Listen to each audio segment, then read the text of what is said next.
ഇടവപ്പാതിയിൽ കുളി കഴിഞ്ഞു കടമ്പിൻ പൂചൂടും ഗ്രാമഭൂവിൽ പച്ചോലക്കുടയ്ക്കുള്ളിൽ നിന്നൊളിഞ്ഞു നോക്കും കൈതപ്പൂ പോലെ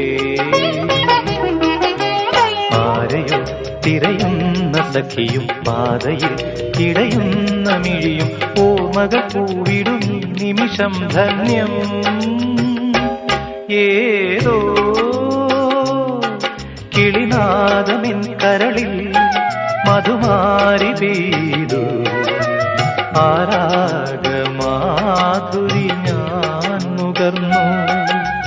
അതിലൂറും മന്ത്രമാം ശ്രുതിയിൽ അറിയാതെ പാടി പാടി പാടി